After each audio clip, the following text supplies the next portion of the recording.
Hello,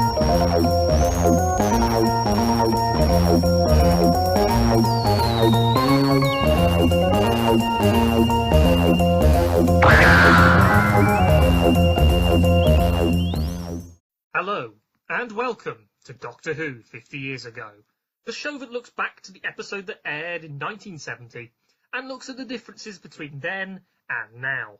This week, The Ambassadors, Twang of Death, Episode 4. Hold on, let me get my notes from my briefcase. Never mind. I am Ben. I'm Luke. And I'm Nick. And here we are, and here we go, into the news from 1970. On Monday the 6th of April, spring-sown vegetable stocks, including potatoes, are reported to be late because the plantings are about a fortnight late from sprouting. This causes prices to rise in the shops. Ah, the problems of supply and demand economics.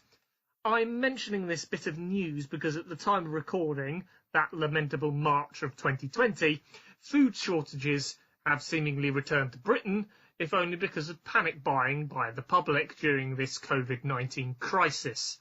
And whilst we're talking about disease, it's also reported this week that smallpox is rife in the London borough of Kensington and Chelsea because of, quote, rapid methods of travel, the proximity to airports, and lack of protection at a local level. Le change. In our current crisis, Kensington and Chelsea, at least at the beginning of this current pandemic, was one of the worst hit. It also has one of the densest population densities in all of London. And it also has all of this travel going on within it. And it's also right next to Westminster. So it's also got that difficulty going for it as well. Isn't it interesting that the 50 years ago, when there's food shortages or prices are going up, that's a supply issue.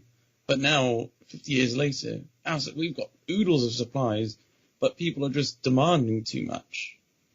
£1 billion worth in people's homes is quite literally the latest figures.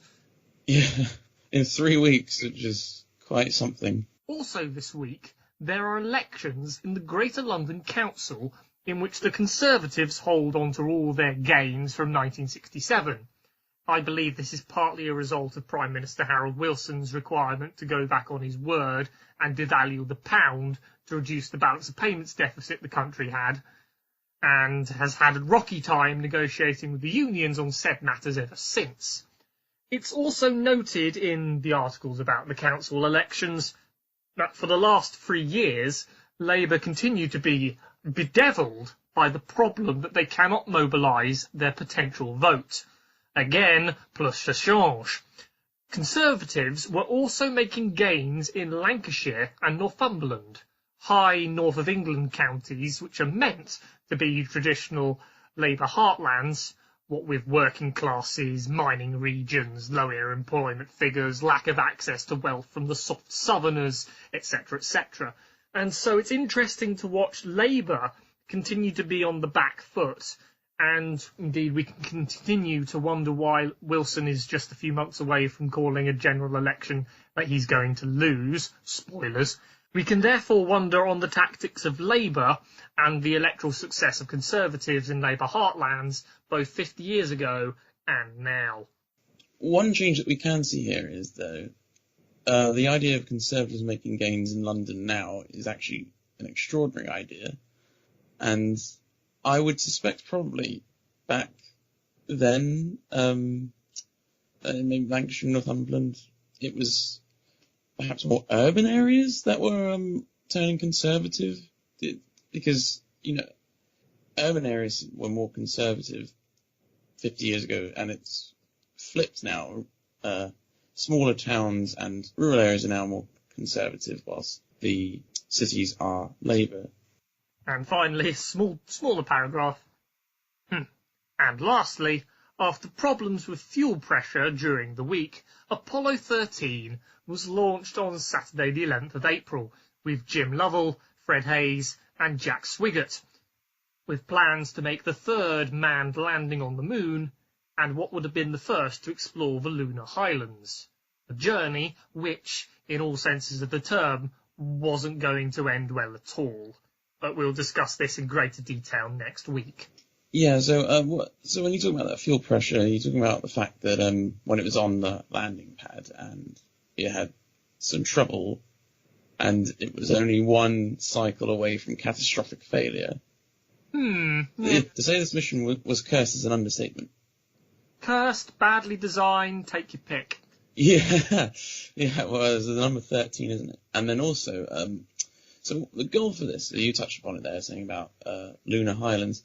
So this was the first Apollo mission that was actually trying to do some science, because, get some samples, put down some seismometers, etc., etc. Try and bring back some lunar rocks so that we can actually date them. Yeah, that didn't work out, did it? Although it's nice to know that the Apollo project actually had sort of staged progression, and therefore we are now going to make a staged development away from the news and into the Ambassadors of Death, Episode 4. We reach the less appealing second half of this story, in my opinion, because there's less action spectacle than the first 3 episodes have had, as the conspirators of Death and their plot slowly gets underway, and the recovery capsule that's going to go up into space again remains a twinkle in an astronaut's eye. But then again, you have got to fill out 7 episodes, so filler, albeit explosive filler, with Teltalion and his bomb briefcase will have to do, I suppose. I wasn't as enamoured by this episode as the others, as I'm sure you can tell. 7-part stories tend to get difficult around here, I feel. Yeah, I remember the Faceless ones.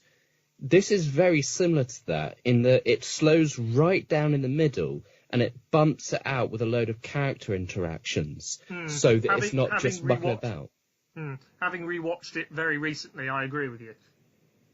Exactly, and at least it's sort of trying something. Well, we have more people thrown at it in order to bump it out, as opposed to shooting. Yeah, at this point it becomes dialogue heavy, really. Yeah, although there is a bit of completely useless time wasting, which is Liz escaping only to get captured again. No, I like that. It shows A, that she wants to escape, and B, that she can't. So I think it's some good something going on there. I mean, you could do that with much less time. You could just have Teltalion turn up. You could have her trying to escape and then Teltalion apprehend her as she just gets out the door, rather than a whole little chase bit and then her holding her thumb up to be hitchhiked. I don't know. I like that it shows how Lennox has a good side to him. I think it's good. I'm just saying you could achieve this without taking so much time up, because it's so slow. It doesn't need to take up as much time as it does. It does feel like just padding. Liz, indeed, is the focus of the beginning of this recap of the episode, because her and her floppy hat are hauled to safety by the stuntman off the weir, who promptly chastise her for throwing herself off a weir, although we don't get to hear that. She is brought to the conspirators of Death and their hideout, so she can help use the astronauts for their illicit ends. General Carrington brings up the evidence of foreign agents, which the Doctor and Brigadier are dismissive of, because, that's just them trying to cover their tracks.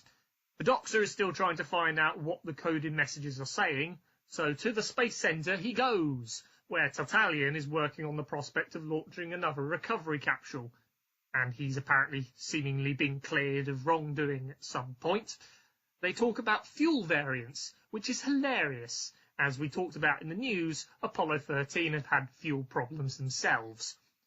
Finally, the Doctor receives the kidnap message for Liz Shaw and promptly ignores it to continue working on the coded messages. The theme of this episode is distrust. The distrusting humans are playing off against the trusting ambassadors. Essentially, trust is the belief that others prefer mutual cooperation to exploiting the cooperation of others. And if one set doesn't think another will be taking agreed measures, they're unlikely to take them themselves.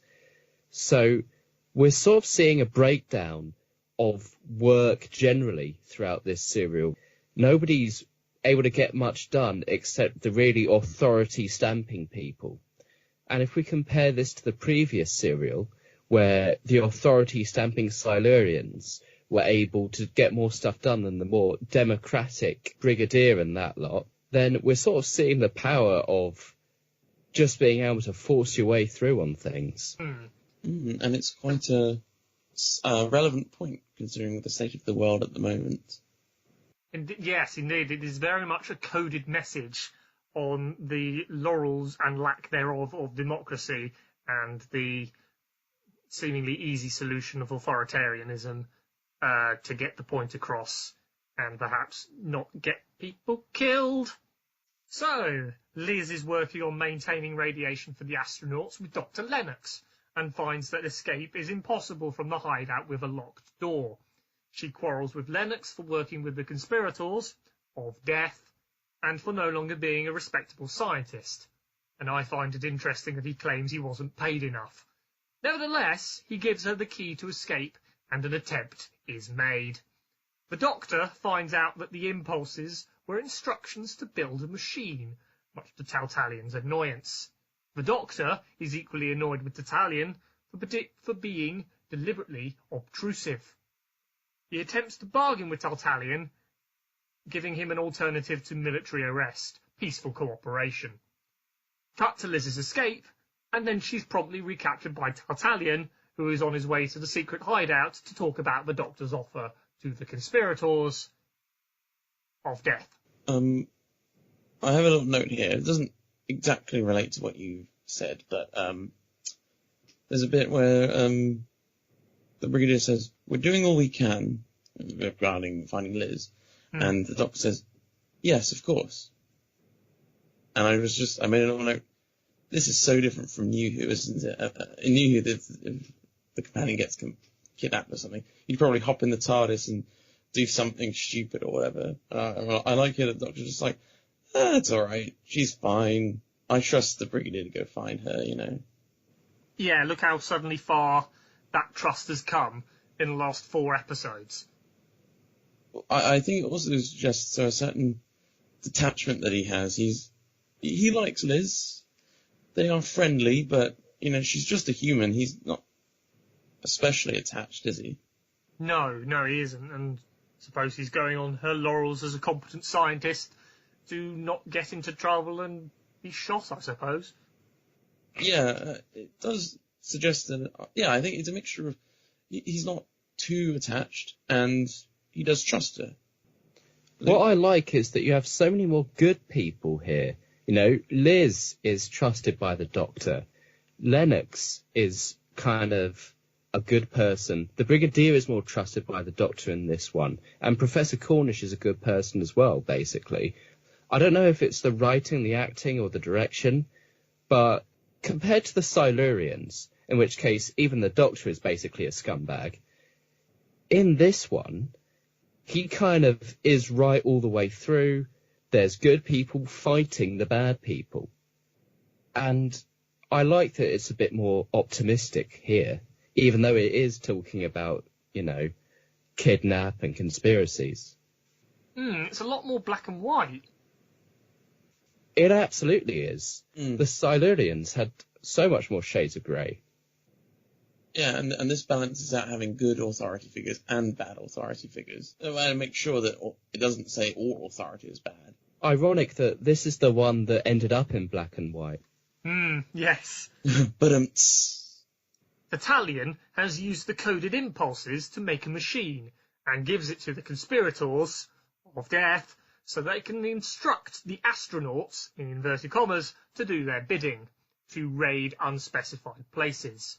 Italian and the conspirators of death concoct a scheme to deal with the Doctor, using an explosive briefcase. Classic. But Italian is rattled, and the conspirators think he's a weak link, so the conspirators rig their explosive device to remove both Tautalian and the Doctor without either of them knowing. Meanwhile, Cornish is annoyed by the red tape stopping the recovery capsule, so the Doctor volunteers to go up into space by boasting rather loudly of his space prowess. All right, Doctor, keep it down. Tatalian comes in, and whilst the Doctor talks about his offer of penance, he triggers his explosive device, and flying cheekbones go everywhere. Ooh, grim. Yeah, so that's the thing. I read somewhere that the only reason the Doctor has one bandage is because, Tatalian's cheekbone grazed him. Oh my god. Because, it's not often that you get a person exploding in front of the main character. Yeah. This bit, the whole briefcase and exploding, reminded me a lot of the attempt to kill Hitler in the Second World War. Yeah. Operation Valkyrie, I think. Where, they have the briefcase, it's underneath the table. And it's not very, it's like a meter away from Hitler or something. And it kills a few people, including, I think, the people who planted the bomb. That's Taltalian. But Hitler is completely unscathed. So he didn't get injured at all.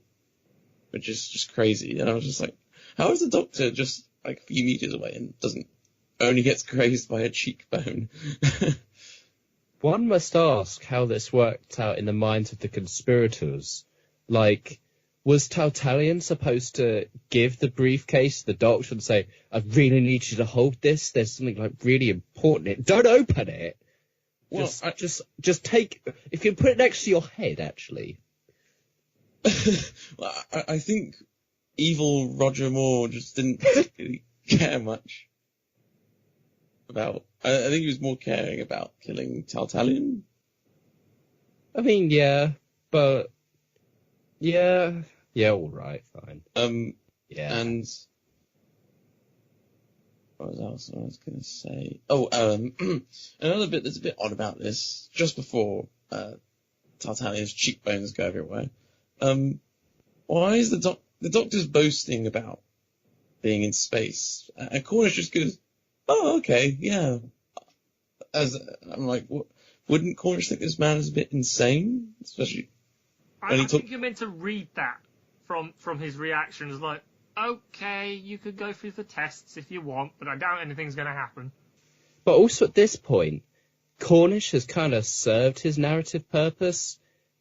I mean, his purpose was to be the link to the astronauts. Now he's just the guy in the centre, and anything that he does to kick up a stink is just padding, because structurally and plotly, he's pointless. You could have him off screen and it wouldn't matter. Yeah, that hurts my heart a bit, but yeah. I mean, I like him. So do I. And he's named after my favourite type of pasty, so, there's that going for Okay, as yeah, well. sure. Fine. But his character is about as effective as Ronald Allen's main soap opera Crossroads is beside the point. Oof, there we go. I got that out in the end. Ah well, poor old Cornish for being about as effectively useful as Cornwall. Right. Hey! They had tin. Mostly. And pirates. Might I also ask they're slightly partly responsible for the smugglers? Last bit. Liz is made to operate the radio impulse machine, which communicates with the astronauts. Okay, they're ambassadors, let's just call them that now. With this, the conspirators of death can do whatever they please with them. Having lost their weak link, the not very hurt by explosion Doctor and Brigadier are seemingly at a dead end in routing the conspirators, until the Doctor finds the lamented Tatalian's communication machine that he'd stored in case of backup or something. The Minister and General Carrington worry about the Doctor's progress. The conspirators get orders to remove their next target, so they send an ambassador to raid the Space Centre with their deadly radiation touch to find Tatalian's device. But unfortunately, the Doctor has it, and he's trying to get parts to replicate said communication device. But, quote, they're coming from Japan. We'll talk about that in a minute, I'm sure. But what a throwaway line that says a lot about industry. The Minister gets cold feet and wants to try and reveal all to stop the Doctor from going up into space and ruining everything. The conspirators get there first and kill him with an astronaut ambassador. The Doctor arrives, finds the body, and is loomed over by an ambassador of death. But yeah, what it shows is how, whilst other countries, well, I mean, Britain still had industry at this point, but whilst other countries with their industries, they invested into higher technology industries that would then be still relevant into the coming latter parts of the 20th century, Britain just carried on with its more traditional early to mid 20th century industry, and then naturally once other developing countries were able to get online the kind of more primitive forms of industry, it all departed Britain because there were cheaper labour costs in India. So it's just an interesting point. This is even in 1969, when I presume this would have been written. People know that Britain's industry is very much on the decline, even though it's not happened yet. It's not gone yet. It's definitely on its way to the grave. And considering this episode is, quote, set in the near future, unquote, it's very interesting that they believe that the precedent is going to continue for some time yet. Yeah, that'll do. I mean, that was a paragraph about one line about Japan, and Malcolm Holt could have completely unwritten it by just replacing the word Japan with Jarrow, I suppose. Never mind. Well, probably the main thing about it being Japan is it's the other side of the world, so it's an excuse for the breeder to say, hey, we haven't got it yet. But yeah, that's the point of this podcast, to look into these lines and go, oh yeah, that's the reason behind it, historically, contextually speaking. Luke. Okay, so what I find so fascinating about this story is just how opposite it is to the Silurians. So for the most of the story, you're believing the ambassadors are nasty, and then right at the end it's revealed that they're good people. Yeah.